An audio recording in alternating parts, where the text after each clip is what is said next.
नमस्ते दोस्तों, स्वागत है आपका ट्रेडिफाई में।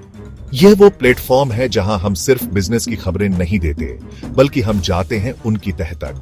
हम आपके लिए लाते हैं बिजनेस, स्टार्टअप्स और मार्केट की वो गहरी केस स्टडीज जो आपको सिखाती हैं कि बड़ी कंपनियां कैसे सोचती हैं, कैसे काम करती हैं और कैसे सफल होती हैं। सोचिए, एक जमाना था जब ऑनलाइन कुछ ऑर्डर करने का मतलब होता था हफ्तों का इंतजार। फिर आया सेम डे डिलीवरी का दौर, जिसने हमारे शॉपिंग के अनुभव को बदल दिया। लेकिन अब एक नई क्रांति ने दस्तक दी है, क्विक कॉमर्स की क्रांति। अब हफ्ते या दिन नहीं, बल्कि मिनटों की बात होती है। अचानक मेहमान आ गए और घर में दूध नहीं है, या फिर खाना बनाते हुए याद आया कि टमाटर तो खत्म हो गए। बस 10 से 15 मिनट में सब्जी, दूध और रोजमर्रा की जरूरत का हर सामान आपके दरवाजे पर। यह कोई सपना नहीं, बल्कि वो हकीकत है जिसे ब्लिंकिट, ज़ेप्टो और स्विगी इंस्टामार्ट जैसी कंपनियों ने मुमकिन कर दिखाया है। इन ऐप्स ने हमारे शहरों में रहने के तरीके और हमारी उम्मीदों को हमेशा के लिए बदल दिया है। लेकिन इस चमक दमक और सुविधा के पीछे एक बहुत बड़ा सवाल छिपा है। क्या यह 10 मिनट डिलीवरी का मॉडल वाकई में लंबे समय तक चल सकता है, यानी सस्टेनेबल है, या फिर यह सिर्फ एक फंडिंग का बुलबुला है जो कभी भी फट सकता है? अरबों डॉलर्स की फंडिंग, जबरदस्त कैश बर्न और एक दूसरे को पछाड़ने की होड़, यह क्विक कॉमर्स की दुनिया का कड़वा सच है। हर ऑर्डर पर कंपनियां पैसा कमा रही हैं या गंवा रही हैं। इस रेस में कौन सी कंपनी सबसे आगे है और किसके जीतने की संभावना सबसे ज्यादा है?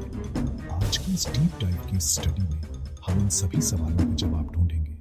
हम इनके बिजनेस मॉडल्स, यूनिट इकोनॉमिक्स और फ्यूचर स्ट्रैटेजी को बारीकी से समझेंगे। तो चलिए शुरू करते हैं क्विक कॉमर्स की इस जंग का पूरा विश्लेषण। 2020 के बाद लोगों की आदतें बदल गईं। लॉकडाउन में इंस्टेंट डिलीवरी की डिमांड बढ़ी। इस डिमांड को कैप्चर करने ब्लिंकिट, पहले ग्रोफर्स, ज़ेप्टो और स्विगी इंस्टामार्ट आए। अब ये तीनों प्लेयर्स अल्ट्रा फास्ट डिलीवरी में कंपटीशन कर रहे हैं।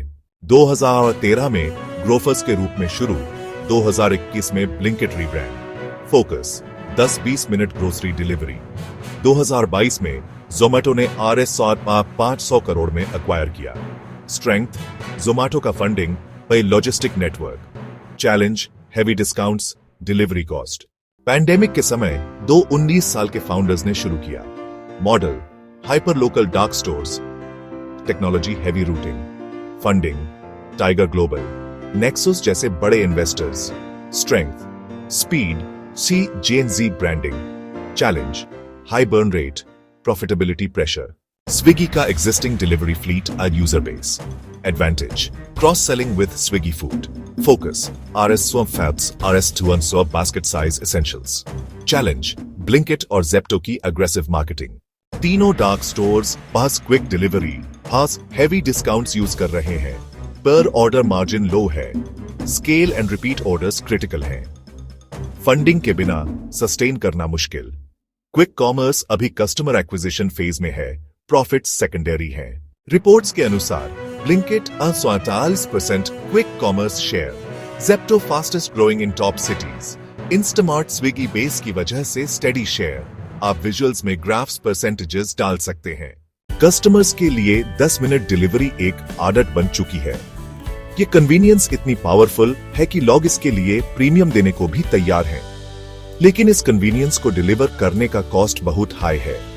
ब्रांड्स के लिए प्रॉफिटेबिलिटी तक का सफर कांटोन भरा है।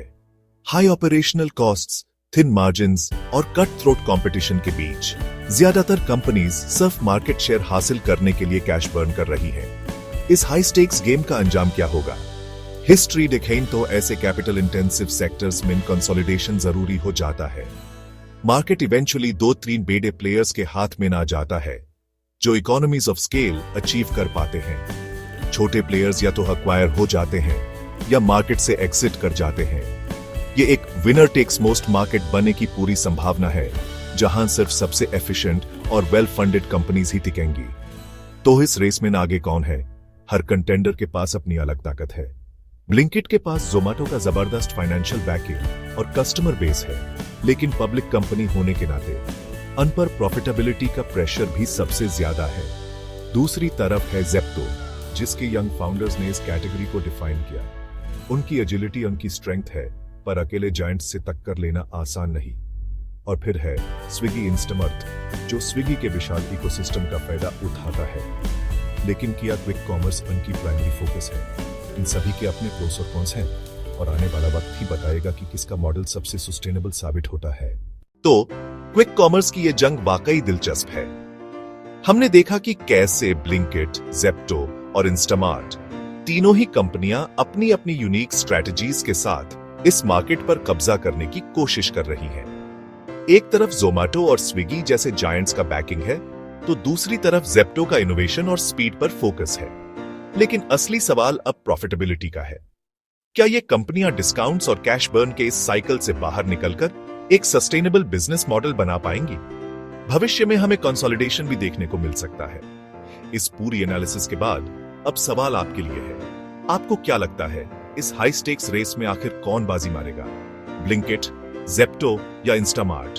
क्या ब्लिंकिट का ज़ोमैटो के साथ इंटीग्रेशन उसे अजेय बना देगा, या ज़ेप्टो अपने रेजर शार्प फोकस से सबको पीछे छोड़ देगा, या फिर इंस्टामार्ट अपने लॉयल स्विगी यूजर बेस के दम पर मार्केट लीडर बनेगा?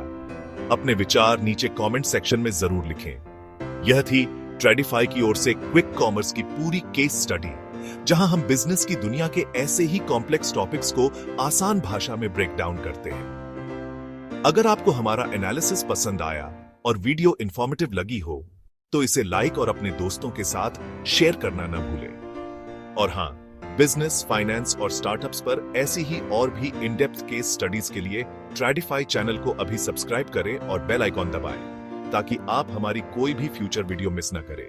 मिलते हैं अगली वीडियो में।